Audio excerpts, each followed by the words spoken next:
Bismillah.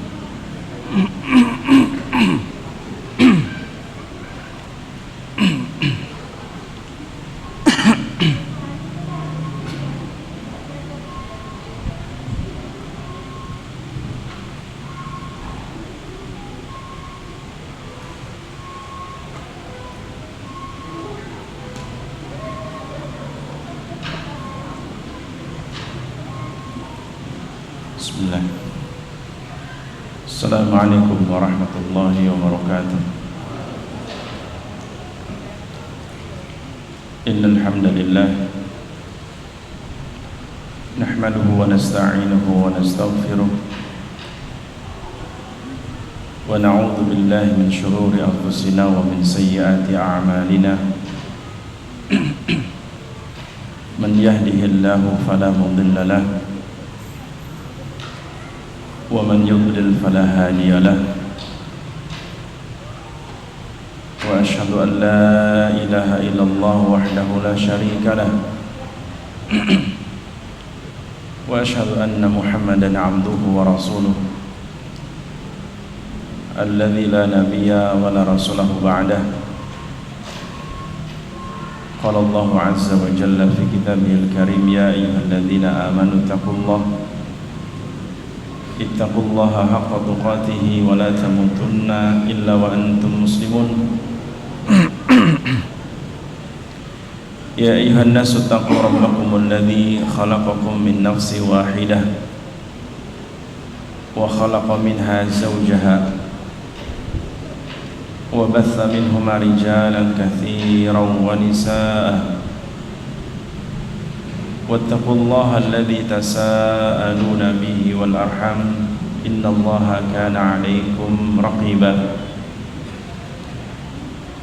Ya ayyuhalladzina amanu taqullaha wa qulu qawlan sadida yuslih lakum a'malakum wa yaghfir lakum dhunubakum wa may yuti'illaha wa rasulahu faqad faza fawzan 'azima. Yaqulu an-nabiy sallallahu alaihi wasallam, fa inna asdaqal hadithi kitabullah wa khairal huda huda Muhammadin sallallahu alaihi wasallam wa syarral umuri muhdatsatuha, fa inna kulla muhdatsatin bid'ah wa kulla bid'atin dhalalah wa kulla dhalalatin finnar. A'adana Allahu minan nar. Allahumma salli wa sallim wa barik ala al-Mustafa nabiyyina wa rasulina Muhammadin sallallahu alaihi wasallam.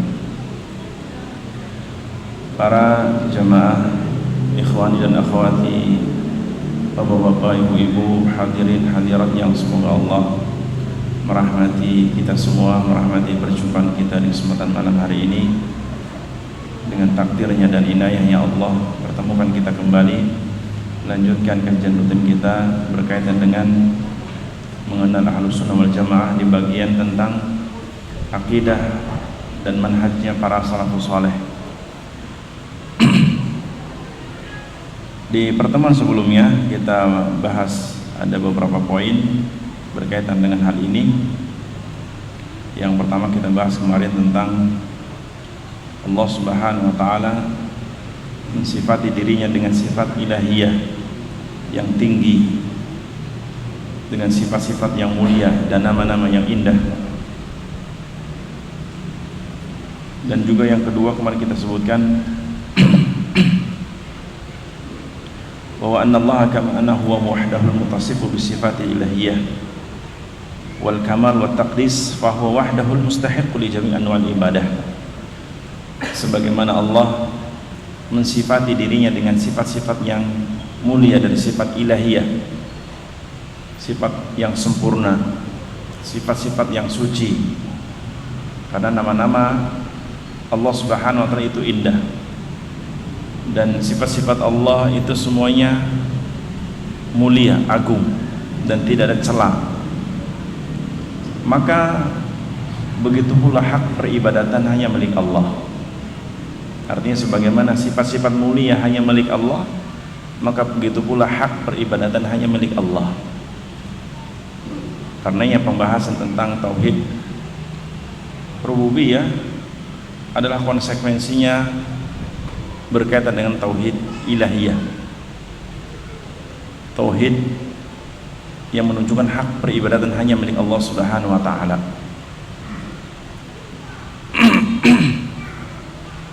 Dan ayat-ayat Al-Qur'an menunjukkan itu semua. Ayat-ayat Al-Qur'an menunjukkan kepada tauhid ilahiyah. Dan juga agama ini, agama Islam, intinya tauhid kepada Allah. Begitu pula rasul-rasul yang diutus mengajak untuk mentauhidkan Allah.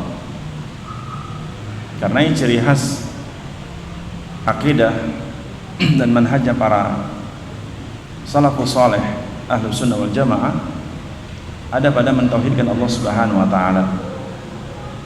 Sebagaimana tadi rasul-rasul yang diutus semuanya dalam rangka mentauhidkan Allah.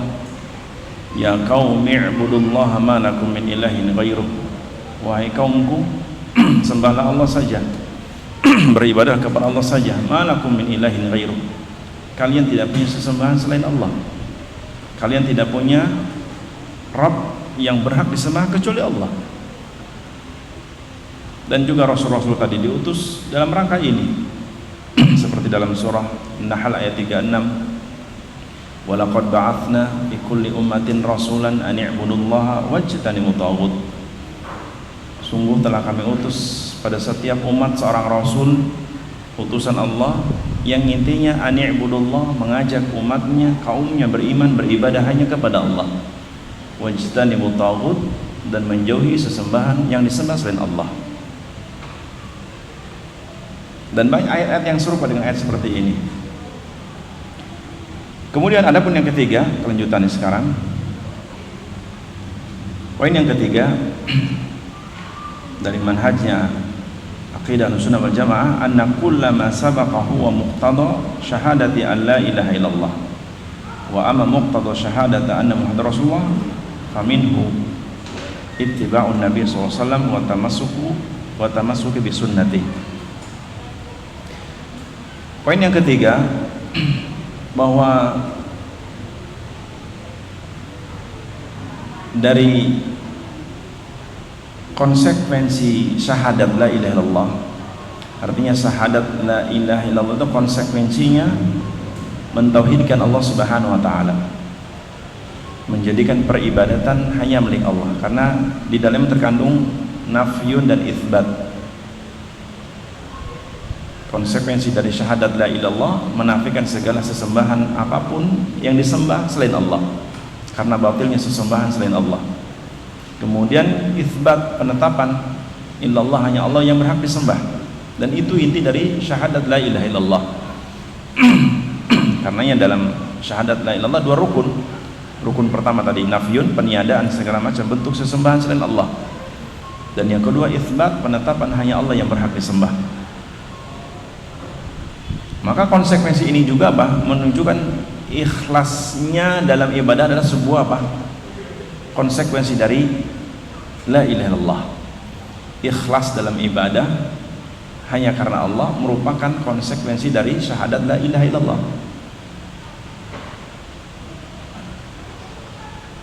Makanya kalimat la ilaha illallah juga dinamakan kalimatul ikhlas. Karenanya kalimat la ilaha illallah di antaranya dinamakan kalimatul ikhlas. Kalimat ikhlas, kalimat yang menunjukkan murni ibadah hanya kepada Allah. Karena memang agama yang murni ibadahnya hanya kepada satu sesembahan hanya agamanya Allah. Ala lillahi dinul khalis. Allah menyebutkan dalam Al-Qur'an bahwa ketahuilah dalam surah Az-Zumar ayat ketiga, ala lillahi dinul khalis, ketahuilah agama yang murni peribadatannya kepada satu sesembahan hanya agamanya Allah, itu tauhid. Ala lillahi dinul khalis, ketahuilah milik Allah lah agama yang intinya keikhlasan hanya kepada satu sesembahan, Allah Azza wa Jalla. Beda dengan sesembahan, beda dengan agama selain agama Islam. Agama selain Islam sesembahannya banyak. Karena lihat kelanjutan ayat, walladzina takhadhu min dunihi awliya, orang-orang yang menjadikan selain Allah sebagai wali-walinya, sebagai pelindung, penolong, yang disembah, yang diagungkan. Pada dasarnya mereka mengatakan ma na'buduhum, mereka mengklaim ma na'buduhum, kami tidak menyembah berhala. Kata mereka ma na'buduhum, kami tidak menyembah berhala-berhala yang banyak itu, tetapi tujuan kami illa liyuqarribuna, agar berhala-berhala yang kami dekati, liyuqarribuna, mendekatkan kami ilallah, kepada Allah, zulfa, sedekat-dekatnya. Mereka mengklaim, artinya orang-orang musyrik di zaman dulu sampai hari kiamat juga sama, bahwa mereka mengklaim mereka mendatangi berhala bernama Lata, Uzza, Manat. Mereka mengklaim dia tidak menyembah berhala, mereka tidak menyembah berhala katanya. Jadi nadar mereka, ngundi nasib mereka terhadap berhala itu bukan ibadah, tapi bentuk upaya agar berhala-berhala ini mendekatkan mereka di sisi Allah sedekat-dekatnya. Dan itu klaim yang batil. Kenapa? Karena Allah tidak pernah memerintahkan demikian. Allah tidak pernah memerintahkan untuk mencari wasilah-wasilah kepada berhala-berhala. Allah tidak pernah memerintahkan hamba-hambanya untuk menjadikan wasilah antara dengan Allah dengan apa? Dengan berhala-berhala. Karena yang murni agama yang ikhlas hanya kepada Allah, tauhid, agama Allah Subhanahu wa taala, dan agama yang dibawa para rasul. Dan itulah yang dipegang oleh pendahulu umat ini, dari para sahabat Nabi radhiyallahu anhum jami'an. Mereka memegang prinsip ini, prinsip tauhid, sebagai konsekuensi dari syahadat la ilaha illallah, menjaga keikhlasan. Sedangkan konsekuensi dari syahadat yang kedua, syahadat Muhammad Rasulullah, adalah ada 2 poin atau 3 konsekuensi dari syahadat Muhammad Rasulullah sebagai prinsip dari Ahlussunnah wal Jamaah. Yang pertama, prinsip mereka atau konsekuensi dari itu adalah ittiba'ur rasul. Ittiba'ur rasul. Konsekuensi dari syahadat Muhammad Rasulullah yang pertama adalah ittiba'ur rasul, mengikuti Rasul. Apa yang diikuti kepada Rasul? Tentunya pertama kali keimanan. Yang diikuti dari Rasul pertama kali keimanan. Iman kepada Allah, bagaimana imannya Nabi kepada Allah Subhanahu wa taala. Bagaimana imannya Nabi kepada Allah Subhanahu wa taala. Imannya kepada para malaikatnya, imannya kepada kitab-kitab samawi yang Allah turunkan kepada dirinya, kepada para rasul yang lain, imannya kepada rasul-rasul yang diutus, imannya kepada hari kiamat, imannya kepada takdir Allah yang baik dan buruk. Diikuti bagaimana Nabi beriman. Karena ketika Nabi menjelaskan tentang iman, apakah hanya menyebutkan rukun iman tok, tidak dijelaskan bagaimana pemahamannya, kan tidak mungkin. Karena insya Allah nanti setelah pembahasan ini selesai, kita akan membahas tentang kaitan rukun iman, bagaimana iman kepada Allah, bagaimana seharusnya seorang mukmin beriman kepada Allah, beriman kepada para malaikatnya, beriman kitab-kitab samawiyah, beriman kepada rasul yang diutus, beriman kepada hari kiamat. Di sana ada alam kubur, ada alam barzah, ada hari berbangkit, ada hisab, ada haud. Di sana ada surga, ada neraka, apa isi surga, apa neraka. Ini harus diimani, dipahami dengan baik. Mumpung masih hidup, kalau sudah mati nggak bisa mempelajari ini semua. Wallahi, umur kita pendek. Karenanya orang kalau hanya mentalnya ngaji tabligh akbar, nggak dapat pembahasan seperti ini, nggak dapat. Karena nggak mungkin ustaz tabligh akbar ngisi kayak gini, nggak mungkin. Waktunya sedikit. Bagaimana beriman kepada takdir Allah? Ada yang baik, ada yang buruk. Bagaimana sikap kita ketika mendapat takdir baik? Bagaimana sikap kita ketika mendapat takdir buruk? Ini harus kita pahami. Dan itu yang dipegang oleh para salafus saleh. Bagaimana iman mereka kepada hal-hal yang Allah perintahkan untuk mengimaninya. Karena konsekuensi dari syahadat Muhammad Rasulullah, ittiba'ur rasul, mengikuti Rasul dalam keimanan. Tadi poin-poinnya. Dalam beribadah kepada Allah, bagaimana ibadah Nabi kepada Allah Subhanahu wa taala? Apakah ibadah Nabi gulu? atau tidak? Apakah ibadah Nabi ada kekeliruan atau tidak? Karena ketika ada 3 orang sahabat yang pengen tahu ibadahnya Nabi, dan mereka bertanya kepada istri-istri Nabi. Yang satu bertanya tentang puasa Nabi, yang satu bertanya tentang sholat malam Nabi, yang satu bagaimana tentang Nabi terhadap wanita. Ketika mendengar bagaimana jawaban dari istri Nabi tentang ibadah sholatnya malam Nabi, ibadah puasa Nabi, dan bagaimana Nabi beribadah kepada Allah, juga memiliki wanita istri. 3 orang ini ka'annahum taqalluha, ketika mereka mendengar penuturan dari istri Nabi tentang ibadah Nabi, seolah-olah mereka hendak apa? Meremehkan ibadah Nabi, seolah-olah dengan ucapan mereka. Dan mereka mengatakan, aina nahnu min Rasulillah, bagaimana sikap kita dengan Rasul, bagaimana ibadah kita dengan Rasulullah. Fa innahu ma'sum, Nabi nak ma'sum, lah kita tidak. Maka kita harus lebih semangat dari Nabi, kita harus lebih ibadahnya ketimbang Nabi. Mereka mau apa? Mau lebih ketimbang Nabi. Dengan dasar kalau Nabi itu ma'sum, maka wajar.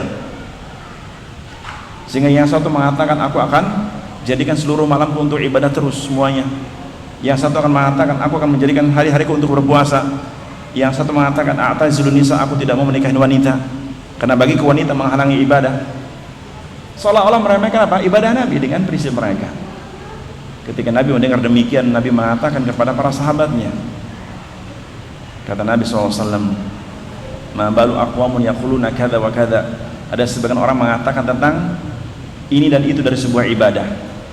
Fa wallahi inni la atqakum lillahi wa akhshahullah, demi Allah aku orang yang paling bertakwa di antara kalian, aku orang yang paling bertakwa di antara kalian, wa akhshahullah, dan yang paling takut kepada Allah di antara kalian. Menunjukkan tidak akan ada dari umat Nabi yang ibadahnya bisa melebihi Nabi, nggak akan ada. Menunjukkan tidak akan ada seorang dari umat Nabi yang rasa takutnya kepada Allah melebihi Nabi, nggak mungkin ada. Ini artinya bahwa Nabi tidaklah beribadah yang wajib maupun yang sunnah tujuan agar dicontoh oleh umatnya. Tidaklah Nabi mempraktikkan ibadah-ibadah wajib disaksikan para sahabat, atau mengerjakan ibadah sunnah sampai pun dalam rumahnya diketahui istrinya, supaya apa? Supaya dicontoh, bukan supaya apa? Disaingi atau melebihi Nabi. Tidak akan mungkin. Sehingga di akhir hadis Nabi mengatakan, faman raghiba an sunnati falaysa minni, siapa yang tidak mau mengikuti sunnahku maka dia bukan dari umatku. Menunjukkan dalam ittiba'ur Rasul, mengikuti Nabi juga dalam hal ibadah. Bagaimana supaya kita tahu ibadah Nabi? Pelajari bagaimana ibadah Nabi, bagaimana sholat wajibnya Nabi, dari takbiratul ihram sampai salam, apa yang dibaca setelah takbiratul ihram, bagaimana Nabi membaca Al-Fatihah, bagaimana Nabi ruku, bagaimana Nabi i'tidal, bagaimana Nabi turun sujud, bagaimana Nabi duduk di antara 2 sujud, apa yang dibaca di antara itu, dipelajari. Allah, siapapun yang punya ghirah, semangat terhadap agamanya, pasti menyisihkan waktu untuk belajar agama. Sebagaimana orang punya semangat mengejar dunia, pasti menyisihkan waktu untuk mengejar dunia, sampai mempelajari bagaimana les privat ini, privat itu, ikut seminar ini, seminar itu, keluar uang banyak, karena punya ambisi. Harus orang mukmin ambisi terkuatnya apa? Agama Allah, supaya dia bisa memahami agama Allah dengan baik dan beribadah dengan baik, sebagaimana tujuan utamanya itu, wa ma khalaqtul jinna wal insa illa liya'budun. Bukankah tujuan kita diciptakan ibadah? Ya tidak, wa ma khalaqtul jinna wal insa illa liya'budun. Maka jadikan seluruh lini-lini kehidupan kita dalam rangka ibadah. Bagaimana supaya kita memahami lini-lini kehidupan kita ibadah? Pelajari agama ini. Bagaimana seorang muslim laki-laki menjadikan dasar pernikahannya ibadah? Pahami prinsip ibadah dalam menikah. Sebelum menikah, pahami bagaimana seorang calon ayah, calon suami, pelajari bagaimana yang benar, mempelajari ilmu agama. Bagaimana tata cara mandi junub. Ada sebagian pemuda, masya Allah, mau nikah 1 bulan nggak tahu mandi junub, musibah ya. Bahkan seorang suami, seorang calon suami harus mengerti bagaimana membedakan darah haid, darah nifas. apalagi si wanita yang memang haid dan nifas, ya gitu. Tapi realitanya banyak ibu-ibu yang sudah umur 40 masih bingung membedakan darah nifas, darah haid, darah istihadah, masih bingung. Padahal apa? Mengalami hal itu. Nah, menunjukkan di sini bahwa bentuk konsekuensi dari ittiba Rasul tidak hanya dalam masalah akidah, juga ibadah, juga bermuamalah. Bagaimana muamalah Nabi terhadap istrinya, terhadap anaknya, terhadap tetangganya, terhadap orang kafir Yahudi. Ini dipelajari di mana? Ya di agama ini. Dan itu konsekuensi dari apa? Ittiba'ur Rasul. Karenanya inti dari ittiba'ur Rasul apa? Mempelajari sunnahnya dan mengamalkan sunnahnya. Inti dari ittiba'ur Rasul mempelajari kehidupan Rasul. Yang sudah kita bahas makna sunnah. Makna sunnah atau makna hadis, ma udhifa ila Nabi SAW min qaulin au fi'lin, min qaulin au fi'lin au taqririn au sifatu khalqiyatin au khuluqiyah. Sudah kita bahas makna sunnah, bahwa sunnah Nabi itu apa? Kaitan dengan apa-apa yang dinisbatkan kepada Nabi dengan jalur sahih dari riwayat, baik ucapan Nabi, perbuatan Nabi, atau ikrarnya Nabi terhadap sebuah amalan sahabat. Ingat amalan sahabat, karena nggak mungkin Nabi mentakrir amalan tabi'in, nggak mungkin, karena nggak bertemu. Apalagi mentakrir amalan kita, nggak mungkin. Amalan sahabat yang diikrarkan Nabi SAW. Atau berkaitan dengan sifat khalqiyah, sifat khalqiyah Nabi, fisik Nabi, bagaimana wajah Nabi, bagaimana kulit Nabi, bagaimana perawakan Nabi, bagaimana rambut Nabi, bagaimana sifat khuluqiyah, akhlak Nabi. Karena ada kitab yang dikarang oleh Imam At-Tirmidzi, kitab Syama'ilu Al-Muhammadiyah, kitab yang cukup bagus, yang saya kira semua muslim harus punya. Kitab yang dikarang oleh Imam At-Tirmidzi, judul kitabnya Asy-Syama'ilu Al-Muhammadiyah. Isinya apa? Isinya tentang Nabi, isinya hadis-hadis yang menjelaskan tentang kehidupan Nabi, dari sifat Nabi ataupun akhlak Nabi SAW. Ini kok kameranya banyak banget ini, kamera di belakang juga kamera. Hah? Apa? Buat? Secara besok. Kenapa nggak izin dulu ke saya? Saya pemilik acara nggak izin, kenapa? Ya halal lagi saya. Oh, ya. Harus izin dulu, nggak boleh ada buruk seperti itu.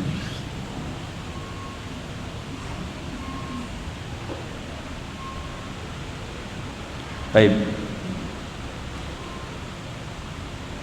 Karena Allah berfirman dalam surah An-Nur ayat 56, wa aqimus shalah wa atuz zakah wa atiur rasul la'allakum turhamun. Di surah An-Nur ayat 56 Allah berfirman, wa aqimus shalah, dirikan salat, wa atuz zakah, tunaikan zakat, wa atiur rasul, taati rasul secara khusus. Buat apa? Supaya mentaati rasul. Di akhir ayat la'allakum turhamun, agar kalian mendapat rahmat. Rahmat siapa? Rahmat Allah Rabbul Alamin. Untuk apa rahmat itu? Untuk apa rahmat itu?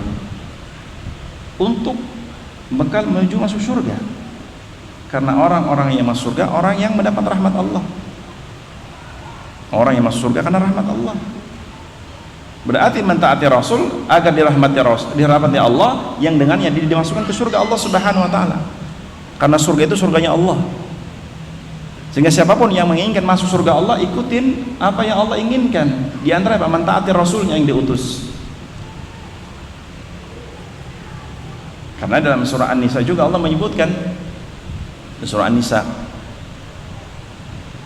bahwa mentaati Rasul sama halnya dia telah mentaati Allah. Dalam surah Nisa, man yuti'ir rasula faqad ata Allah. Dalam surah Nisa ayat ke-80, man yuti'ir rasula faqad ata Allah.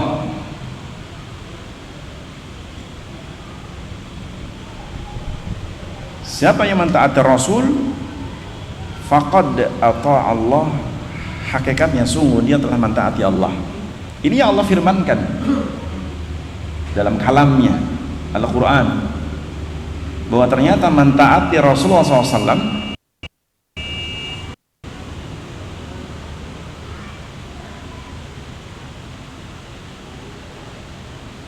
mentaati Rasulullah SAW pada hakikat dia mentaati Allah. Apa dalilnya? Surah An-Nisa ayat 80, "Man yuti'ir rasula faqad ata'a Allah." Siapa yang mentaati Rasul sallallahu alaihi wasallam, maksud Nabi kita Muhammad SAW di umat ini, faqad ata'a Allah, sungguh dia telah mentaati Allah. Kenapa? Karena Rasulullah utusan Allah. Rasulullah utusan Allah. Tidaklah Nabi berdakwah atas perintah Allah. Tidaklah Nabi memerintahkan suatu perintah, itu dari Allah. Tidaklah Nabi melarang sebuah larangan, itu dari Allah. Apa yang Nabi perintah, apa yang Nabi larang dari Allah Subhanahu wa taala, bukan dari hasil ijtihad Nabi, tidak. Sebagaimana agama ini agamanya Allah, bukan agama Nabi. Nabi hanya diperintah untuk membawanya. Agama ini agama Allah. Wallahi agama Islam agamanya Allah, bukan agama Nabi Muhammad. Maksudnya bukan agama buatan Nabi Muhammad sebagaimana tuduhan orang-orang orientalis.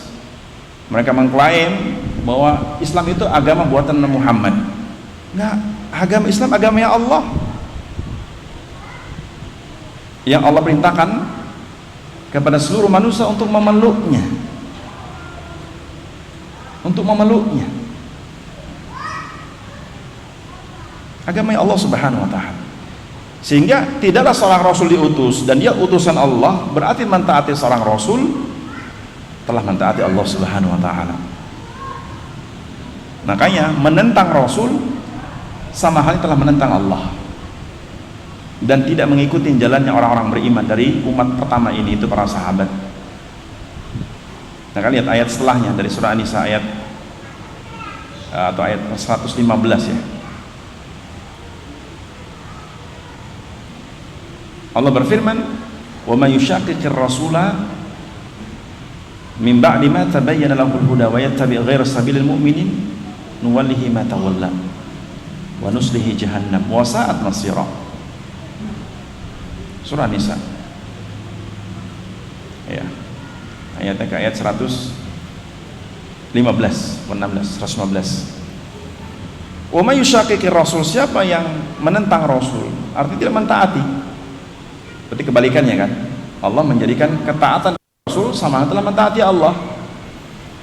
Maka siapa yang menentang Rasul, yusyakik menentang, tidak nurut, tidak mau ittiba, min ba'di ma tabayyana lahul huda, setelah jelas hidayah sampai kepadanya. Yang Allah katakan siapa yang menentang Rasul, dia tidak akan mungkin mengikuti jalannya orang-orang yang beriman di umat ini, terutama umat pertama, yaitu para sahabat. Sehingga Allah mengatakan wa yattabi ghaira sabilil mu'minin, maka dia akan mengikuti jalan yang bukan jalan orang-orang beriman. Siapa orang beriman ketika turunnya ayat? Para sahabat. Dan apa prinsip orang beriman? Pertama, mentaati Allah dan Rasulnya. Prinsip orang-orang beriman pertama, mentaati Allah dan Rasulnya, bukan menentang. Sehingga orang yang menentang Rasul bukan jalannya orang-orang beriman, bukan prinsipnya orang-orang beriman, bukan manhajnya orang-orang yang beriman. Menentang Rasul, menentang hadis, apalagi mencemooh hadis. Karena banyak di zaman sekarang orang, Masya Allah, dengan mudahnya mencemooh Nabi, dikit-dikit kullu bid'atin dhalalah. Ini kalau Nabi, ini ucapan Nabi SAW, sabda Nabi SAW. Ini sabda Nabi, kullu bid'atin dhalalah wa kullu dhalalah fi Nabi SAW. Ada orang yang mengaku beriman umat Nabi, tapi ucapan Nabi dicemooh, jadi bahan ejekan. La haula wala quwwata illa billah. Karena orang-orang dari umat ini yang pertama dari para sahabat Nabi, mereka tidak pernah ketika Nabi bersabda jangankan mencemooh di hadapannya, menimpali ucapan Nabi mereka tidak berani, atau mengatakan ya Rasulullah perintahmu ini wajib apa sunnah. Nggak ada para sahabat seperti itu. Jangankan mencemooh, mengatakan ya Rasulullah perintahmu ini wajib apa sunnah, kalau sunnah kami nggak mau. Nggak demikian para sahabat, apalagi mencemooh ucapan Nabi. Karena ya yang berani mencemooh Nabi di belakang siapa? Orang munafik. Di belakang ini yang berani mencemooh Nabi di belakang orang munafik. Seperti kisahnya ketika perang Tabuk, yang mungkin saya kisahkan sedikit. Bisa perang Tabuk, di perjalanan menuju perang Tabuk, ketika istirahat dalam perjalanan perang Tabuk dan mereka kelelahan, ada sebagian orang munafik yang ikut perang bersama Nabi, kemudian mengisi rasa capeknya, penatnya karena perjalanan. Mereka ngobrol tapi isinya bercanda atas nama Nabi dengan mengatakan ma ra'aitu mithla haula'il qurra arghabu butunan wa akdzaba alsunan wa ajbana inda liqa. Kata orang ini mengatakan, aku tidak pernah melihat orang-orang yang pandai membaca Al-Quran seperti mereka. Kira-kira ketika orang munafik ini mengatakan orang-orang yang pandai membaca Al-Quran, siapa konotasinya ketika itu? Ketika itu siapa? Rasulullah dan para sahabatnya. Orang yang paham membaca Al-Quran dan pandai membaca Al-Quran dan memahaminya, siapa ketika itu? Para Nabi dan para sahabatnya. Nggak ada konotasi yang lain, nggak ada. Meskipun pakai bahasa sindiran, tapi jelas siapa maksudnya. Dia mengatakan ma ra'aitu mithla haula'il qurra, aku tidak pernah melihat orang-orang yang seperti mereka yang pandai membaca Al-Quran, yang kalau makan rakus, arghabu butunan. Arghab tadi apa? Orang yang suka memberatkan membesarkan perut, maksudnya lahap, makan rakus. Dia menuduh Nabi dan para sahabatnya orang rakus kalau makan. Waliyadzubillah. Nabi orang yang sering lapar. Bahkan dalam riwayat Nabi sering makanan yang dimakan apa? Kurma, dan bukan kurma mewah, kurma dakol. Apa dakol? Kurma dakol. Kurma dakol itu kurma yang sudah tidak layak dimakan manusia, yang keras, yang biasanya unta biasanya makan. Kurma yang cukup keras, yang tidaklah Nabi makan kecuali apa? Direndam di air dulu supaya apa? Lembut. Setelah agak lembut baru dimakan. Itu Nabi, manusia terbaik yang akan membuka pintu surga. Kondisinya sering lapar. Kemudian si munafik mengatakan Nabi kalau makan rakus, naudzubillah. Wa ajbana inda liqa, mengatakan Nabi dan para sahabat itu kalau ketemu musuh penakut. Siapa yang penakut? Yang dicari mereka apa? Syahid. Bahkan para sahabat itu sedih kalau pulang dari perang masih hidup, sedih mereka. Karena yang dicari oleh para sahabat jihad apa? Kematian. Meskipun kematian takdir Allah, tapi ketika mereka pulang masih hidup, ada kesedihan. Walaupun di selain ada kebahagiaan, tapi kesedihan syahid belum didapatkan.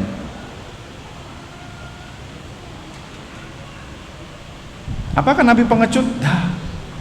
Apakah para sahabat pengecut? Tidak. Terdepan dalam memerangi musuh-musuh Islam. Bahkan siapa panglima perang yang cukup tangguh sejak musyrik dan ketika masuk Islam? Siapa? Khalid bin Walid. Khalid bin Walid termasuk seorang sahabat yang terkenal ahli strategi perang sejak masih musyrik. Karena ketika dia masuk Islam, dia sangat bersedih. Kenapa? Banyak mendolimi kaum muslimin ketika dia masih musyrik. Di antara di perang Uhud, di antara ini, atau ketika perjanjian Hudaybiyah, Khalid yang menghalang kaum muslimin untuk masuk ke Mekah. Dan banyak. Sehingga Khalid ketika itu berazam, aku akan menghabiskan umurku di medan perang. Dan betul terbukti. Dan Rasulullah mengiyakan bagaimana tekadnya Khalid bin Walid, seorang sahabat yang sangat tangguh dalam berperang, yang tidaklah sebuah peperangan dipimpin Khalid pasti kemenangan Allah berikan. Sampai-sampai ketika khalifah, bahkan Rasulullah menggelari apa? Sayfullahil Maslul. Rasulullah menggelar Khalid Sayfullahil Maslul, pedangnya Allah yang terhunus. Bahkan Khalifatul Rasulillah Abu Bakar As-Siddiq ketika menjadi khalifah, banyak peperangan yang beliau perintahkan untuk memerangi orang-orang kafir musyrik, kecuali Khalid menjadi panglimanya. Dan senantiasa ketika Khalid memimpin sebuah peperangan, kemenangan yang ia dapatkan. Dan acap kali kemenangan didapatkan dari Allah buat kaum muslimin atas wasilah Khalid sebagai panglimanya, maka Abu Bakar As-Siddiq memuji Khalid bin Walid yang pujian dicatat oleh para ulama. Apa kata Abu Bakar As-Siddiq tentang Khalid bin Walid? Azizatin nisa'u an yalidna mithla Khalidin. Azizatin nisa'u an yalidna mithla Khalidin. Sungguh lemah wanita-wanita sekarang untuk melahirkan bayi seperti Khalid bin Walid. Sungguh lemah wanita sekarang untuk bisa melahirkan bayi-bayi laki-laki yang tumbuh dewasa, tangguh seperti Khalid bin Walid. Karena seorang bayi lahir menjadi laki-laki tangguh, ada peran si ibu nggak? Ada peran si ibu nggak? Iya. Ada peran si ibu yang mengandungnya, yang mendidiknya, yang memberikan ASI ketika kecil. Nggak mungkin nggak ada peran. Dan para sahabat orang-orang yang tangguh, dan yang paling tangguh adalah mereka bagaimana itibaknya kepada Rasul, bagaimana mereka betul-betul memuliakan Rasulullah SAW, bagaimana kecintaan mereka kepada Rasulullah SAW. Tetapi meskipun kecintaan mereka kepada Rasul itu sangat luar biasa, mereka tidak pernah membuat suatu ibadah tanpa sepengetahuan Rasul, tidak mungkin. Para sahabat adalah orang-orang yang paling mencintai Rasul, tetapi meskipun paling mencintai Rasul, tidak pernah mereka beribadah membuat-buat suatu ibadah. Karena konsekuensi dari cinta Rasul ittiba kepada Rasul. Konsekuensi orang yang betul-betul mencintai Rasul ittiba kepada Rasul dalam akidahnya, dalam ibadahnya, dan seterusnya. Karenanya orang-orang yang menentang Rasul, dia tidak akan mungkin mengikuti jalannya para sahabat sebagai generasi pertama yang beriman. Buahnya apa? Nuwallihi ma tawalla, kata Allah. Kami palingkan hatinya kepada kesesatan yang ia inginkan. Dan akhir kesudahannya, wa nuslihi jahannam, kami masukkan dia ke neraka jahannam. Wa sa'at masir, dan neraka jahannam seburuk-buruk tempat kembali bagi orang-orang yang menentang Rasul.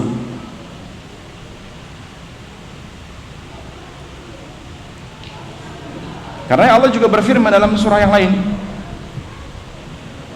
Di antaranya Allah mengatakan dalam surah An-Nisa juga ayat 65, fala wa rabbika la yu'minun hatta yuhaqqimuka fima syajara bainahum. Maka sekali-kali demi Rabbmu, la yu'minun, mereka tidak akan beriman. Mereka, maksudnya para sahabat Nabi, la yu'minun, tidak dikatakan beriman, hatta yuhaqqimuka fima syajara bainahum, sampai mereka para sahabat yuhaqqimuka, menjadikan engkau wahai Rasul sebagai hakim. Sebagai hakim. Apa hakim itu? Yang memutuskan perkara. Fima syajara bainahum, terhadap apa yang mereka perselisihkan. Lihat, fima syajara bainahum, sampai menjadikan engkau ya Rasul sebagai hakim atas apa yang mereka perselisihkan. Karenanya solusi berselisih kembali kepada Rasul. Apa keputusan Rasul? Kalau dulu di zaman Nabi masih hidup, ayat ini bisa dipraktikkan dengan mudah. Nabi masih hidup. Tapi ternyata setelah Nabi wafat juga Allah mudahkan dengan apa? Dengan sabda-sabdanya yang Allah jaga. Karenanya para ulama mengatakan ketika menafsirkan firman Allah surah Al-Hijr ayat 9 yang berbunyi inna nahnu nazzalna dzikra wa inna lahu lahafizun, Sesungguhnya kamilah yang telah menurunkan adz-dzikra, maksudnya kitab Al-Quran. Al-Quran juga dinamakan kitab adz-dzikra. Adz-dzikra maknanya peringatan. Inna nahnu, sesungguhnya kami, yaitu Allah Rabbul Alamin, nazzalna adz-dzikra, yang telah menurunkan kitab adz-dzikra, maksudnya Al-Quran yang isinya peringatan. Wa inna lahu lahafidun, maka kami juga yang akan menjaga kitab itu. Para ulama di antara menafsirkan ayat ini sebagaimana Allah yang menurunkan Al-Quran dan menjaga keotentikan Al-Quran, begitu pula hadis-hadis Nabi itu Allah yang menurunkannya dari wahyunya. Hadis-hadis Nabi wahyu Allah, sabda-sabda Nabi wahyu Allah. Cuman bedanya kalau hadis kaulnya kaul Nabi, maknanya dari Allah. Kalau Al-Quran makna dan lafadznya murni dari Allah, tidak ada secuil pun ucapan Nabi. Tapi sabda Nabi atau hadis Nabi juga itu wahyu Allah. Karena yang para mengatakan beristimewa tentang ayat ini, sebagaimana Allah yang telah menurunkan Al-Quran dan menjaga Al-Quran, begitu pula yang menurunkan hadis-hadis Nabi kepada Rasulullah adalah Allah Subhanahu wa ta'ala melalui wahyunya. Sebagaimana Allah isyaratkan dalam surah An-Najm ayat kedua, ayat ketiga, ma dhalla sahibukum wa ma ghawa wa ma yantiqu 'anil hawa in huwa illa wahyuha. Sabda Nabi itu wahyu dari Allah. Maka begitulah hadis Nabi itu wahyu dari Allah, maka Allah pun yang akan menjaganya hadis ini. Dan di antara bentuk penjagaannya, Allah menjadikan hadis-hadis Nabi secara khusus dan juga ayat Al-Quran sampai kepada kita dengan jalur periwayatan. Dengan jalur apa? Periwayatan. Karenanya riwayat-riwayat ilmu itu hanya ada pada agama kita, tidak ada pada agamanya Yahudi. Nggak ada di orang Yahudi ilmu mereka ada riwayatnya, nggak ada, hanya ada pada agama kita. Apalagi agama yang dibuat manusia, nggak ada. Agama-agama yang dibuat manusia selain Islam kan buatan manusia, nggak ada riwayat, nggak ada wahyu yang diturunkan, nggak ada kitab yang diturunkan, nggak ada. Hanya Al-Quran, kitab Rabbil Alamin, kitabnya Rabb semesta alam, Allah Azza wa Jalla. Nah, bahkan tidak hanya menjadikan Rasul sebagai hakim, Allah katakan thumma la yajidu fi anfusihim haraja. Kebaikan generasi pertama sahabat Nabi tidak hanya menjadikan Rasul sebagai hakim atas apa yang mereka perselisihkan. Allah mengatakan hatta thumma la yajidu fi anfusihim haraja, sampai tidak ada pada hati mereka rasa berat mimma qadaita, atas apa yang telah engkau putuskan wahai Rasul atas perselisihan mereka. Sampai tidak ada rasa berat di hati mereka. Jadi tidak hanya sebatas berhukum saja, tidak hanya sebatas berhukum saja, tidak, sampai hasil keputusan hukum Nabi harus diterima dengan lapang dada, bahasa Jawanya Pak, legowo, ya, wa yusallimu taslima, dan menerima dengan penuh keikhlasan atas keputusan Nabi. Tidak ada berat hati di antara mereka, nggak ada. Dan itu hanya bisa dilakukan orang yang beriman dari para sahabat. Orang munafik gak akan bisa. Kenapa? Karena pura-pura beriman. Orang munafik gak mungkin bisa. Makanya orang munafik di zaman Nabi selalu menentang Nabi. Kenapa? Karena imannya tidak ada. Karena yang ada kemunafikan di hati mereka. Kalau para sahabat tidak. Di depan Nabi, di belakang Nabi, mereka mengagungkan Nabi, memuliakan Nabi SAW. Dan itu para sahabat. Dan menunjukkan para sahabat itibaknya kepada itu sangat kuat, karena mereka faham konsekuensi Muhammad Rasulullah, karena mereka orang-orang yang faham konsekuensi Muhammad Rasulullah. Allah juga berfirman dalam surah Al-Ahzab ayat 36 tentang pentingnya itibak kepada Rasul sebagai prinsip akidah Ahlussunnah wal Jamaah, prinsip yang diambil jalannya Ahlussunnah wal Jamaah. Allah katakan dalam surah Al-Ahzab ayat 36, wa ma kana lil mu'minin wala mu'minatin idza qadallahu wa rasuluhu amran ay yakuna lahumul khiyaratu min amrihim wa man ya'sillaha wa rasulahu faqad dhalla dhalalan mubina. Wa ma kana lil mu'minin, tidak sepantasnya bagi laki-laki yang beriman, tidak sepantasnya bagi laki-laki yang mengaku beriman, wala mu'minatin, dan tidak pantas bagi wanita-wanita yang mengaku beriman, idza qadallahu wa rasuluhu amrun, jika Allah dan Rasulnya telah menetapkan suatu perkara, suatu hukum, ayyamul khiyaratu min amrihim, kemudian mereka mencari pilihan selain dari ketetapan Allah dan Rasulnya. Mencari pilihan lain nggak mungkin. Artinya kalau Allah dan Rasulnya telah menetapkan suatu hukum, mereka sami'na wa ata'na, nggak mencari yang lain, nggak mungkin. Tidak sebagaimana orang-orang Yahudi, Rasulnya Musa, Nabi Isa telah menutus perkara, mereka mencari-cari alasan. Lihat kisahnya Ashabus Sabt, kisahnya tentang orang-orang yang memancing di hari Sabtu dari orang Yahudi. Nabi Musa melarang dengan perintah Allah kepada ahlul kitab, kepada kaumnya, untuk tidak memancing ikan di hari Sabtu. Betul, akhirnya mereka tidak memancing ikan di hari Sabtu, tapi mereka memasang apa? Jaring di hari Jumat. Kemudian hari Ahadnya dipanen. Khiyal. Apa khiyal? Politik. Jadi Allah dan Rasulnya mau dipolitiki, mau dipolitisi. Dan itu kerjaan orang munafik memang. Para sahabat tidak. Para sahabat tidak. Dan para sahabat bukan generasi yang ngeyelan, enggak. Generasi ngeyelan itu generasi orang-orang ahlul kitab, orang munafik, ahlul bid'ah, itu ngeyelan. Para sahabat tidak. Jika Allah dan Rasul telah menetapkan perkara, tidak ada pilihan yang lain kecuali apa? Sami'na wa ata'na, sudah. Apalagi agama ini apa? Agamanya Allah. Dan Allah merintahkan untuk mengikuti Rasul, sudah selesai. Demi Allah, beragama dengan apa yang Nabi bawa, insya Allah ringan, tidak berat. Berat itu bikin sendiri. Berat itu ketika apa? Perasaan lebih dikedepankan. Karena kalau beragama mengedepankan perasaan, ya, bukan tidak pakai perasaan, mengedepankan perasaan. Kacau, hancur agama ini, hancur agama ini. Karena para sahabat tidak demikian.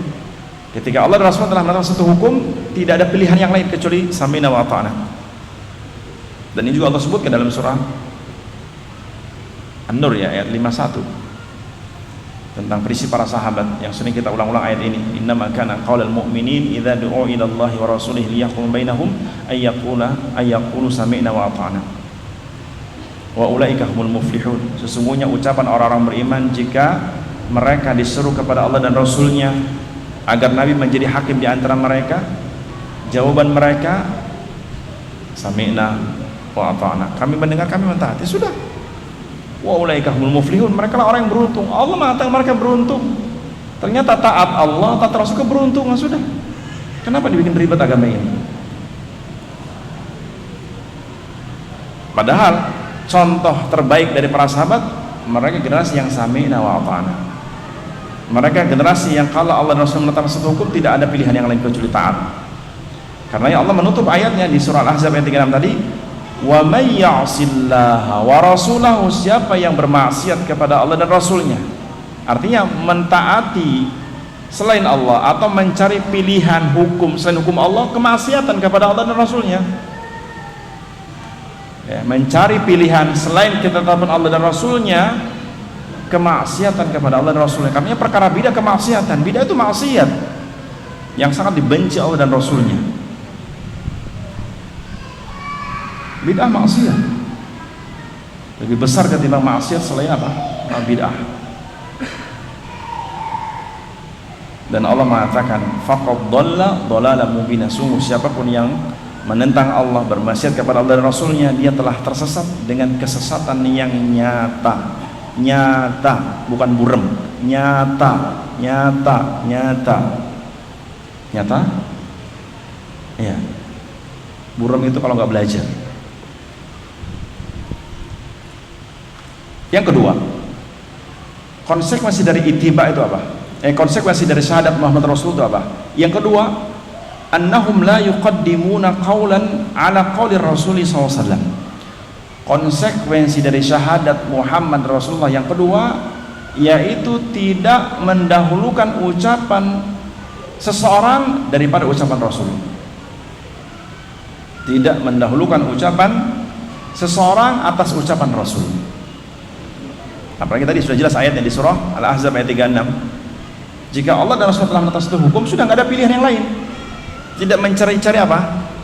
Hukum selainnya, tidak. Karena saya katakan ini prinsip orang-orang ahlul kitab. Dalam Taurat mereka telah ditetapkan satu hukum. Mereka coba-coba cari hukum di hukum Nabi SAW.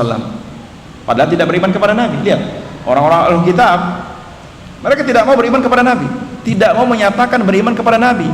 Tapi ketika ada masalah, seperti kisahnya ada seorang di antara mereka yang mulia mencuri, dan hukum yang ada pada Taurat potong tangan, dan berat masa orang mulia dipotong tangan.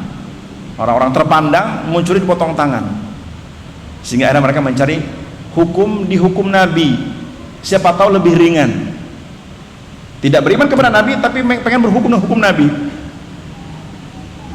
dan mereka pura-pura bawa Taurat karena dia tahu Nabi Muhammad itu nggak bisa baca tulis, ditutupi hukumnya, dibaca yang lain.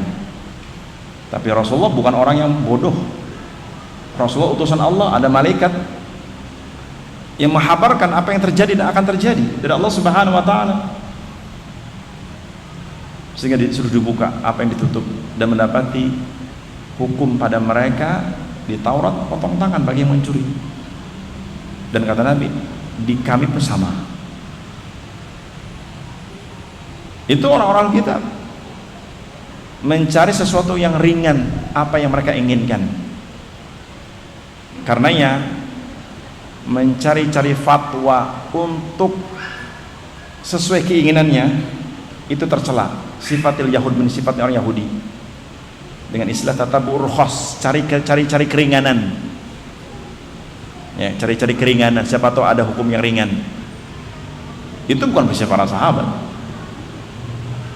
Ya.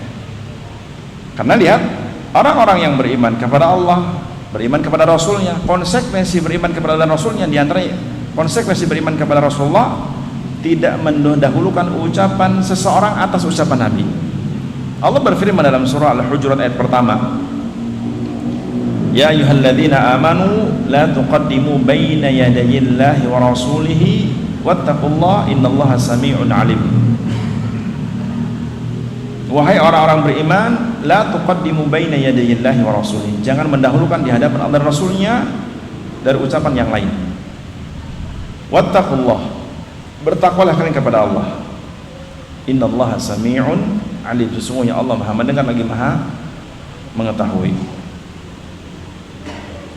Menunjukkan prinsip para sahabat tadi, jika Allah dan Rasul menetapkan hukum, mereka tidak mencari yang lain dan tidak mendahulukan ucapan selain ucapan Allah dan Rasulnya. Dan para sahabat seperti Ibnu Abbas, Mas'ud, mereka sangat marah ketika ada seseorang, ketika belum menjelaskan qaular Rasul, dia mengatakan qala Abu Bakrin. Sahabat Abdullah bin Abbas, Ibnu Mas'ud marah ketika belum menjelaskan sabda Rasulullah, ada seorang yang mengatakan qala Abu Bakrin. Beliau marah. Kenapa? Karena seorang yang mukmin, yang mengaku beriman kepada Allah, tidak mendahulukan ucapan seseorang ketimbang ucapan Nabi. Karena ucapan Nabi bahwa wahyu dari Allah yang harus diterima dan didahulukan sebelum ucapan lain dari ucapan manusia. Karena yang konsekuensi dari syahadat Muhammad Rasulullah yang kedua apa? Tidak mengedepankan ucapan seseorang atas ucapan Rasulullah, atau bahkan tidak boleh mengambil ucapan seseorang demi membantah ucapan Rasul. Lebih parah lagi ini, tidak mengambil ucapan manusia untuk membantah ucapan Rasul. Ini lebih parah lagi.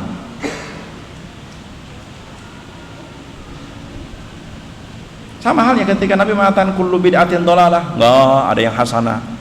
Kok bantah ucapan Rasul? Rasul mengatakan kullu bid'atin dhalalah, kok katakan la fihi hasanah? Banyak argumennya, cari-cari dalilnya. Bahkan dengan lantang mengatakan enggak, Nabi nyuruh kita berbuat bid'ah hasanah, la ilaha illallah. Itulah ahlul bid'ah.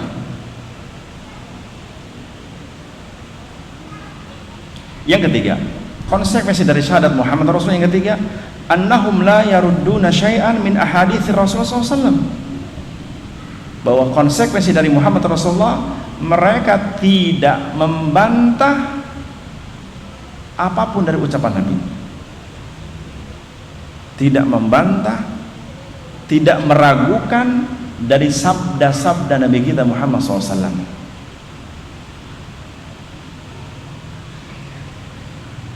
Karenanya para ulama membahas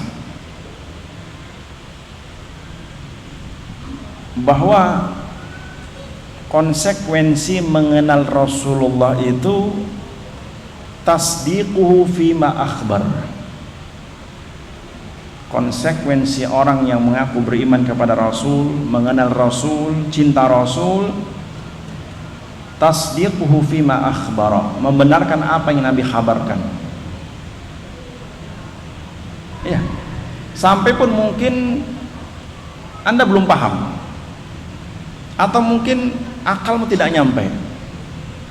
Contoh hadis yang sahih, yang kita sering mendengar hadisnya tentang hadis lalat.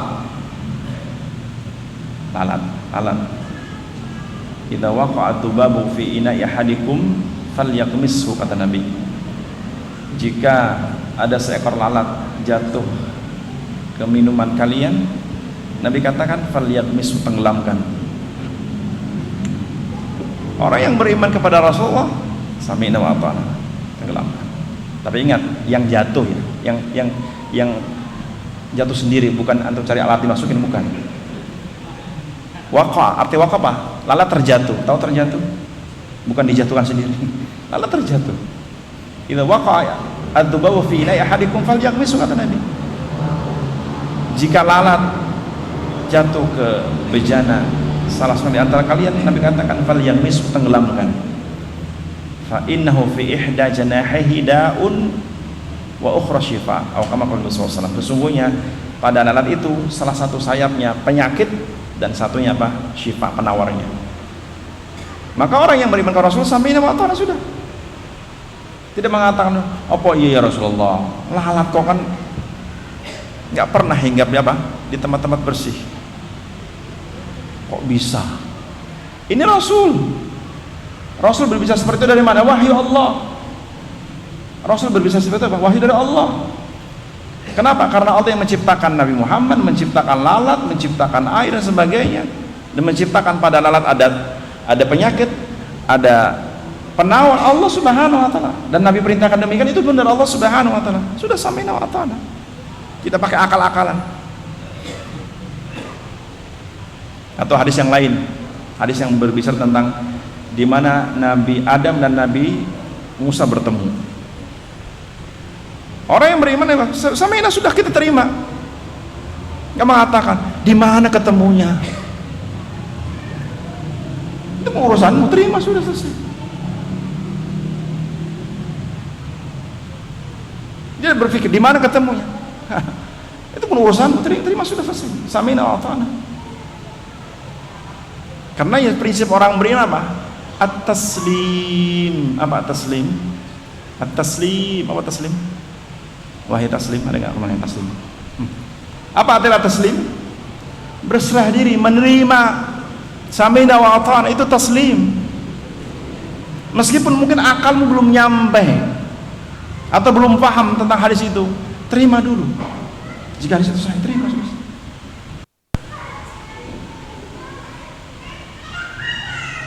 Atau ketetapan Allah tentang sebuah pengharaman sesuatu, contoh umpamanya Allah mengharamkan darah, bangkai, daging babi, sudah diterima. Sami'na wa ata'na. Perkara engkau faham sebab haramnya apa tidak, atau ada apanya pada pengharaman, itu hal yang lain. Hal yang lain. Karena orang beriman ketika mendapat hukum Allah dan Rasulnya, sami'na wa ata'na. Contoh di pengharaman babi. Orang beriman sudah. Ketika Allah mengharamkan babi, dalam surah apa? Al-Maidah ayat ketiga, hurrimat alaikumul maitatu waddamu walahmal khinzir, dan seterusnya. Telah diharamkan atas kalian al-maitah, bangkai, waddam, darah, walahmal khinzir, dan daging babi. Maka orang beriman sami'na wa ata'na sudah. Perkara antum tahu di daging babi ada pita, cacing pita atau tidak, itu bukan hal yang lain, bukan hal yang harus kau ketahui, tidak. Karena demi Allah, saya masih ingat, mungkin di tahun 2015 saya pernah duduk-duduk sama profesor di Semarang ini, ya cendekiawan katanya. Kebetulan saya diminta untuk isi tausiah. Yang hadir pensiunan, sebagian ada yang doktor, master apa nggak tahu, satunya mantan dosen-dosen, sebagian ada yang profesor, tua-tua. Ya habis pengajian, saya ngisi pengajian, ya sehat ngobrol-ngobrol sambil makan. Terus ada seorang cendekiawan, dia mau menampakkan keilmuannya di hadapan saya ketika itu. Masih ingat betul ucapannya, Mas Endang, yang saya bukan ustaz, Mas Endang, saya itu baru yakin ternyata haramnya daging babi itu karena ada cacing pitanya. Saya langsung, wah bahaya nih omongan ini. Saya langsung lagi makan asik, jadi pripun Pak, ulangi Pak, ayo minum dulu, ulangin Pak. Saya tuh baru yakin ternyata haramnya daging babi karena ada cacing pitanya. Saya bilang, oh ada lagi Pak, boleh nggak saya salah omongan jenengan? Kenapa maksudnya? Bagi saya ada masalah ucapan jenengan. Apunten Pak, saya memang orang udah 70, orang umurnya 70 kan sudah punya karakter kan, tapi salah karakter. Apunten Pak, saya ketika mengatakan membantah, saya sedikit menyanggah ucapan jenengan, dan bagi saya itu keliru. Apa kelirunya Mas Endang? Jika jenengan mengatakan bahwa saya baru yakin haramnya daging babi karena ada cacing pitanya, berarti selama ini jenengan tidak meyakini keharaman babi. Itu kan konsekuensi ucapan jenengan, saya bilang. Iya tak? Jika jenengan mengatakan saya baru yakin haramnya daging babi karena ada cacing pitanya, berarti selama ini ketika jenengan belum tahu ada cacing pita pada daging babi, berarti jenengan tidak meyakini keharamannya. Iya apa tidak? Kan itu konsekuensi ucapan dia. Dan dia memang mantan dosen dia. Berarti kalau dia menyebarkan paham ini, banyak mahasiswa tersesat, itu bahaya itu. Yang pertama, itu konsekuensi pertama loh Mas, saya bilang. Ngapunten, saya bilang. Dia gini, berkerut dahi dia. Iyalah, saya hanya membalik ucapan jenengan. Konsekuensi kedua, saya bilang. Baru pertama, konsekuensi kedua. Ucapan jenengan, konsekuensi kedua saya katakan, jika jenengan sudah bisa menghilangkan cacing pita pada babi, berarti Anda akan mengatakan halal. Dan bisa terjadi karena ucapan jenengan. Diam dia. Apunten saya bilang, tanpa mengurangi secara hormat jenengan sebagai profesor. Saya jelaskan ayatnya ini, Al-Maidah ayat ketiga ini. Allah jelaskan. Ketika Allah haramkan daging babi, bangkai, Allah menyebutkan ilatnya, sebabnya? Tidak. Sudah, sami'na wa ata'na. Karena ini sifat orang muslim apa? Istislam, menerima apa keputusan Allah dan Rasulnya. Dan itu prinsip Ahlus Sunnah wal Jamaah dari para sahabat Nabi radhiyallahu anhum jami'an.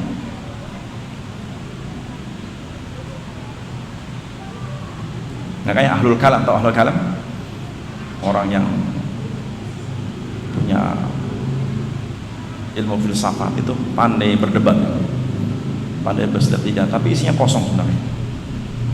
Maka Imam Syafi'i, beliau sangat membenci orang-orang ahlul kalam. Bahkan beliau berpendapat orang-orang yang mempelajari ahlul ilmu kalam, hukuman yang pantas itu Pak, diseret di halayak ramai, diseret dan dicambuk di depan halayak ramai, dan dikatakan ini balasan orang yang mempelajari ilmu filsafat, ilmu kalam. Mau mengeri, karena memang menjauhkan dari wahyu Allah. Dan ilmu kalam itu apa? Ilmu bagaimana mengotak-atik wahyu. dan ilmu bagaimana mengagungkan akal. Karena apalagi perkara agama ini, perkara agama kita itu kan hampir sebagian besar itu perkara gaib. Beriman kepada Allah gaib gak? Hah?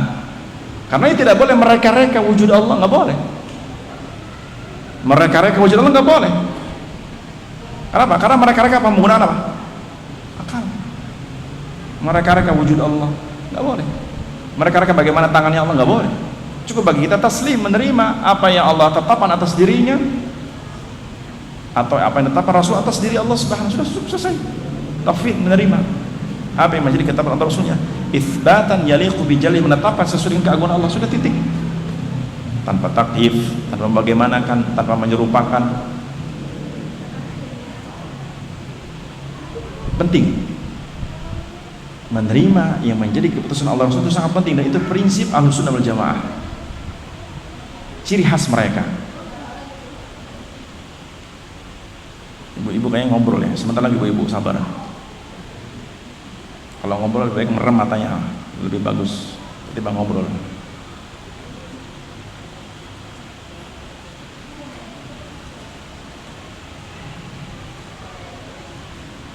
Dalam sebuah hadis juga disebutkan, apa? Sebuah ayat dulu. Dalam sebuah ayat surah An-Nur tadi, ayat 5, ayat 63. Surah An-Nur ayat 63. Allah berfirman, "Falyahdharil ladzina yukhalifuna an amrih." Falyahdharil ladzina yukhalifuna an amri an tusibahum fitnatun aw yusibahum adzabun alim. Berhati-hatilah orang yang menyelisihi atas perintah-perintah Allah, perintah Rasulullah. An tusibahum fitnah, Allah menimpakan sebuah musibah fitnah kepada dirinya. Aw yusibahum adzabun alim, atau Allah timpakan azab yang sangat pedih. Atau Allah timpakan azab yang sangat pedih kepada dirinya. Imam Ahmad rahimahullah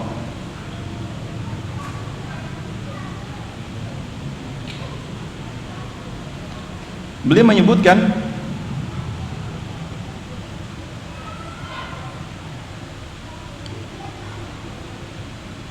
tentang maksud ayat ini.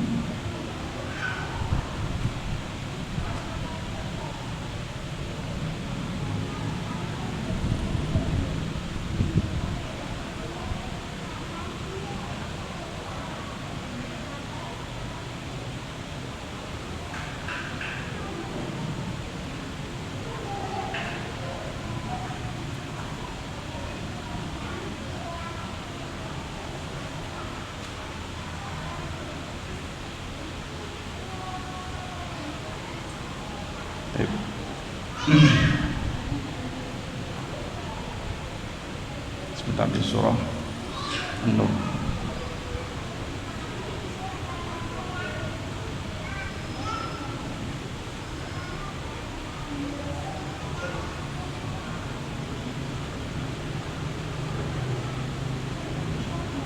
Ya, beliau menyebutkan di antara maksud dari Allah timpakan fitnah, yaitu Allah jadikan hatinya berpaling dari kebenaran, hatinya berpaling dari sebuah kebenaran, dan dicondongkan kepada perbuatan syirik, dicondongkan kepada perbuatan syirik.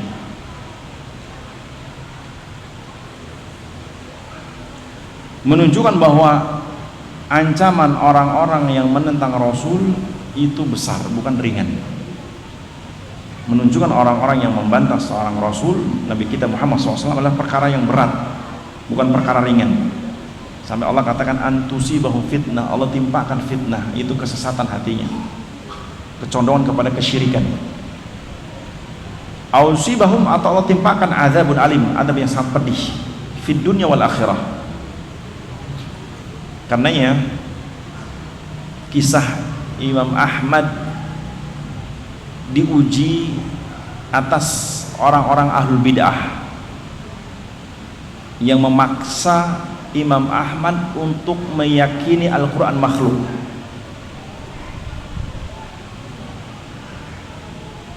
Azab yang Allah timpakan kepada ahlul bidah ketika itu Ibnul Arabi, Ahmad bin Abi Duad. Jadi ada seorang ahlul bidah di zaman Imam Ahmad yang juga namanya Ahmad bin Abi Duad, ahlul bidah di zaman Imam Ahmad. Kunyahnya juga sama, Abu Abdullah. Imam Ahmad kunyahnya Abu Abdullah. Ada seorang tokoh ahlul bidah di zaman Imam Ahmad yang namanya Ahmad juga sama, tapi binnya beda, bin Abi Duad. Kunyahnya Abu Abdullah juga.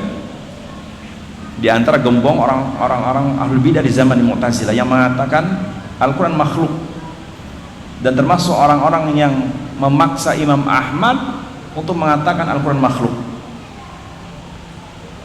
Dan tahu antum, akhir kesudahan Ahmad bin Abi Duad sebelum meninggalnya disebut dalam riwayat selama berpuluh tahun dalam kondisi lumpuh, dan tubuhnya dipenuhi dengan sesuatu yang menjijikkan. Akhir kesudahan al-bidah yang memaksa Imam Ahmad dan kaum muslimin untuk mengatakan Al-Quran makhluk, padahal Al-Quran kalamullah. Karena lihat, akhir kesudahan pelaku bidah itu buruk fid dunya wal akhirah, buruk,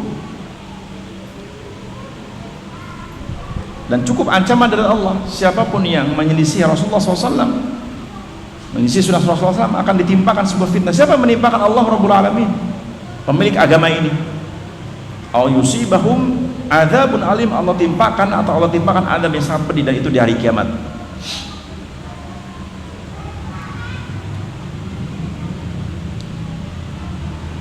Dalil yang lain berkaitan dengan hal ini, bahwa tidak boleh menentang Rasul.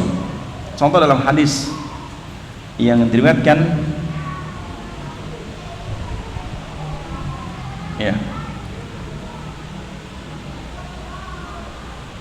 ada kisah di zaman sahabat, yaitu diriwayatkan dari Abi Iyas Salamah ibn Umar ibn al-Aqwa an Abi Muslim, waqila Abi Iyas, namanya Salamah bin Umar bin al-Aqwa radhiyallahu anhu. Kata Salamah bin Umar, beliau mengisahkan, dan beliau seorang sahabat, anna rajulan akala inda Rasulullah SAW bishimalih. Kata Salamah bin al-Aqwa, pernah ada seseorang makan di hadapan Nabi dengan tangan kiri. Makan di hadapan Nabi dengan tangan kiri. Faqala, maka Nabi berkata kepada orang ini yang makan dengan tangan kiri, kata Nabi, kul biyaminik, makanlah dengan tangan kananmu. Makanlah dengan tangan kananmu. Bagaimana reaksi orang ini yang diingatkan Nabi untuk makan dengan tangan kanan, dan dia makan dengan tangan kiri? Orang ini mengatakan, la astati, aku nggak bisa. Qal lastata'ta, kau tidak akan bisa selama-lamanya. Maka Nabi pun marah dan mengatakan, lastata'ta, kau tidak akan bisa selama-lamanya. Ma manahu ilal kibr, yang menghalangimu untuk makan dengan tangan kanan kecuali kesombonganmu. Dan urusan makan, makan. Ketika ada seseorang makan dengan tangan kiri, Nabi ingatkan, makan dengan tangan kanan. Dia mengatakan, aku nggak bisa. Nabi mengatakan, lastata'ta, kau tidak akan bisa selama-lamanya.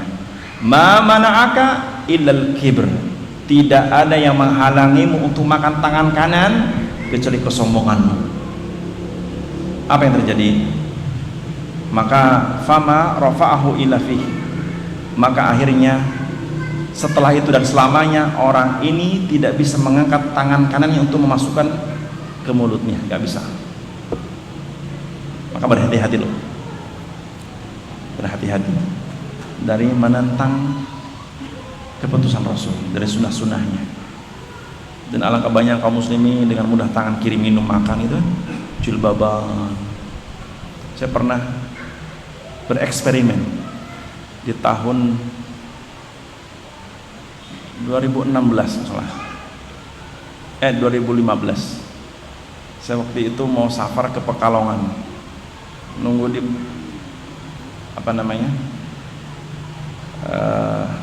stasiun Tawang. Qadarullah ada pengunduran jadwal 1 jam harus nunggu. Ada saya duduk di ruang tunggu. Saya dengan satu teman, akhi, lama kita nunggu 1 jam ini. Akhirnya saya terbetik, akhi, coba selama kita duduk di sini, hitung orang-orang yang makan minum tangan kiri. Dengan murid saya, coba hitung orang-orang yang makan minum tangan kiri plus berdiri, tapi minimal tangan kiri lah. Itu pun yang jilbaban saja, yang nggak jilbab nggak usah dihitung, karena bisa jadi kafir, nggak usah dihitung. Yang jilbaban aja. Yang jilbaban berarti kalau ada suaminya biasanya muslim juga gitu kan gitu. Oke, kita hitung. Nah itu jilbaban, dia mau buka minuman itu, coba lihat kanan ke kiri, buka dengan tangan kanan itu 1, 2. Wallahi kayaknya kalau saya yang capek dulu teman dengan aduh saya sudah memang kebanyakan tangan kiri, dan memang realita sederhana kan, urusan makan minum. Nabi mencontohkan dengan apa? Tangan kanan. Maka mungkinkah urusan yang besar Nabi tidak menjelaskan agama ini? Mungkinkah? Urusan makan minum dengan tangan kanan Nabi mencontohkan. Mungkinkah perkara besar dalam agama Nabi tidak memberi contoh? Jangankan urusan yang besar, urusan yang mungkin disepelekan, bahkan mungkin tidak dipandang, apa itu? Buang hajat. Apa kata Nabi? Apa kata Salman Al-Farisi, seorang sahabat Nabi, ketika dia ditanya oleh orang musyrik, "Ya Salman, hal 'allamakum nabiyyukum kulla syai'?" Wahai Salman, apakah betul Nabi kalian mengajarkan segala sesuatu? Kata Salman, "Ajal, iya. 'Allamana nabiyyuna kulla syai'in hatta al-khira'ah." Betul, Nabi kami mengajarkan segala sesuatu sampai urusan buang hajat. Urusan buang hajat Nabi mengajarkan kita bagaimana sunnahnya. Bahkan ada riwayat bagaimana cara buang hajat, duduknya dengan bertumpu pada kaki kiri dan ditegakkan kaki kanan. Ada hadisnya itu, nggak pernah tahu. Tidak hanya masuk dengan kaki kiri keluar kaki kanan, sampai pun cara buang hajat bertumpu pada kaki kiri dan kaki kanan sedikit ditegakkan. Pernah tahu hadisnya? Nggak pernah ya? Diajarkan. Makanya WC duduk tuh bukan bagian dari sunnah. WC duduk itu kan banyak WC jongkok itu. Ketok rasi. No, duduk. Karepmu. Nabi ku melarang apa? Menegakkan kaki kanan dan bertumpu pada kaki kiri. Buang hajat ataupun buang air kecil. Iya. Khira'ah, urusan buang hajat Nabi mengajarkan. Mengajarkan bagaimana an yakhluwan nas, buang hajat itu apa? Menjauh dari manusia, bukan apa? Dipamerkan buang hajat. Sebagian orang apa? Buang hajat bikin konten, naudzubillah. Hajat buang bikin konten. La haula wala quwwata illa billah. Buang hajat. Ketawa-ketawa. Ya kan? La ilaha illallah. Menunjukkan bahwa menentang Rasul dalam hal sepele sebuah kedurhakaan. Menentang Rasul dalam urusan sepele sekalipun kedurhakaan. Dan tadi saya sebutkan kisah seorang laki-laki di hadapan Nabi yang makan dengan tangan kiri. Nabi mengatakan, "Kul biyaminik," makan dengan tangan kananmu. Kata orang, "Inilah astati, aku tidak bisa." Kata Nabi, "Lastata'ta, kau tidak akan bisa selama-lamanya." Ma mana'aka ilal kibr, yang menghalangimu untuk bisa makan minum dengan tangan kanan kecuali kesombongan hatimu itu, bukan tangan kananmu. Apa yang terjadi? Fama rafa'ahu ila fi, kata Salamah bin Umar, maka orang itu selama-lamanya tidak bisa mengangkat tangan kanannya untuk memasukkan apa? Makan minum ke tangan ke mulutnya, nggak bisa, karena menentang Rasul. Maka berhati-hati, jangan coba-coba. Mau coba ini hadis Nabi, tak tentang, kufur. Rabi'ah yang terakhir, Poin keempat maksud saya. Tadi selesai berkaitan dengan konsekuensi Muhammad Rasulullah, selesai. Poin yang keempat terakhir dari prinsip Ahlus Sunnah wal Jamaah, anna arkan al-Islam khamsatun wa hiya syahadatu an la ilaha illallah Muhammadar Rasulullah wa iqamis shalah wa ita'iz zakah wa shaum Ramadan wa hajjil bait liman istata'a ilaihi sabila wa la yadkhulul mar'ul Islam illa bi syahadataini wa man taraka ihdal arba' al-baqiyata juhudan kafara ijma'an wa anna ikhwatad din wa qiyamud daulah al-islamiyyah ala thalathati minha. Nah, berikutnya prinsip yang keempat, bahwa Ahlus Sunnah meyakini, atau prinsip Ahlus Sunnah adalah dasarnya rukun Islam yang 5. Rukun Islam yang 5 yaitu apa? Syahadat la ilaha illallah, syahadat Muhammad Rasulullah yang pertama atau 2 kalimat syahadat. Yang kedua apa? Mendirikan salat. Yang ketiga mendirikan zakat. Yang keempat shaum Ramadan, zakat shaum Ramadan. Yang kelima haji ke Baitullahil Haram bagi yang mampu. Nah, ini prinsip yang harus dipegang. Prinsip Ahlussunnah apa? Pertama, rukun Islam. Dan juga wala yadkhulul mar'u illa bi syahadataini. Tidaklah seseorang masuk ke agama ini kecuali dengan 2 kalimat syahadat. Dan insyaallah paham ini semua. Tidaklah seseorang menyatakan diri masuk ke agama ini, agama Islam, kecuali dengan 2 kalimat syahadat. Tetapi sebelum mengikrarkannya harus meyakini yang akan diikrarkan, atau bahasanya apa? Meyakini 2 kalimat syahadat tersebut. Jadi tidak hanya asal berikrar. Apa dasarnya? Surah Muhammad ayat 19 yang berbunyi fa'lam annahu la ilaha illallah wastaghfir li dzambik. Fa'lam, berilmulah tentang apa? Tentang la ilaha illallah. Karena orang yang hendak masuk Islam, sebelum memasukinya, pahami 2 kalimat syahadat yang akan diikrarkannya. Bagaimana pahaminya? Yang berilmu yang memahamkan, bukan paham sendiri tentunya. Karena ketika seorang mau masuk Islam, mau berikrar keislaman di hadapan seseorang, maka cari orang yang berilmu supaya membimbingnya dan menjelaskan tentang 2 kalimat syahadat sebelum mengikrarkannya, tentang maknanya apa, konsekuensinya apa, ya, konsekuensi syahadat la ilaha illallah, syahadat Muhammad Rasulullah, terus syariat apa. Jika ia sanggup, maka dibimbing untuk berikrar dengan 2 kalimat syahadat, sehingga dasar ikrarnya karena hatinya yakin dengan 2 kalimat syahadat. Setelah itu apa? Mewujudkan ikrarnya dengan ketaatan, mengerjakan perintah, menjauhi larangan. Karena orang yang menyatakan masuk Islam ada konsekuensi. Apa konsekuensinya? Mengerjakan ketaatan, menjaga komitmen dari syahadat la ilaha illallah Muhammad Rasulullah. Ini tidak hanya masuk Islam bikin KTP selesai, orang sholat, orang puasa, orang zakat, muslim, mati minta disolatkan, minta dikuburkan, enggak tahu sholat kok, nggak bisa. Makanya ada sebagian orang kafir, kadang-kadang saya pernah diceritain sama teman saya yang dulu dia beragama kafir, masuk Islam. Dia pernah diomongin sama ayahnya ketika mau menyatakan masuk Islam, ngomong ke ayahnya, ngapain kau masuk Islam? Masuk Islam itu apa? Banyak tetek bengeknya. Maksudnya syariatnya. Dan ngapain masuk Islam? Masuk Islam apa? Miskin, banyak orang miskin. Makanya tak jarang orang-orang kafir mengatakan Islam agamanya orang miskin. Enggak, salah. Yang benar Islam agamanya Allah. Yang memasukinya orang-orang yang hatinya lembut. Dan rata-rata orang lembut itu hatinya miskin. Orang yang lembut rata-rata apa? Orang miskin. Iya tak? Rata-rata, paham rata-rata?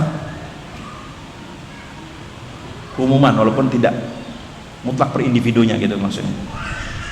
Hati yang lebih dekat kepada kelembutan, kemiskinan biasanya, walaupun tidak mutlak ya. Karena seringkali orang itu sombong karena kekayaan biasanya, umumnya, walaupun tidak mutlak tadi. Karenanya Allah tidak mengukur seorang itu mulia, miskin atau kaya, bukan. Orang mengukur mulia itu pakai takwa dalam hatinya. Mau kaya, mau miskin, selama hatinya bertakwa, dia mulia. Tapi realitanya seringkali orang yang miskin merasa minder, orang kaya merasa mulia, padahal tidak ada penilaian hal itu di sisi Allah. Nggak ada. Allah menilai kekayaan kita? Hah? Nggak kan? Allah melihat menilai kemiskinan kita? Kan enggak juga. Yang Allah lihat apa? Ketakwaan hati kita. Bagaimana istislamnya hati kita kepada syariat-syariat Allah Subhanahu wa taala. Baik. Sudah kurang kondusif. Sampai poin 4 ya. Ini juga belum selesai insyaallah. Sampai poin 4 dicatat insyaallah. Nanti setelah ini ada poin yang kelima, 6, 7. Setelah ini kita akan bahas poin tentang pokok-pokok akidah Ahlussunnah wal Jamaah. Pokok-pokoknya. Perincian penjelasannya juga nanti kita bahas setelah mungkin tema ini selesai.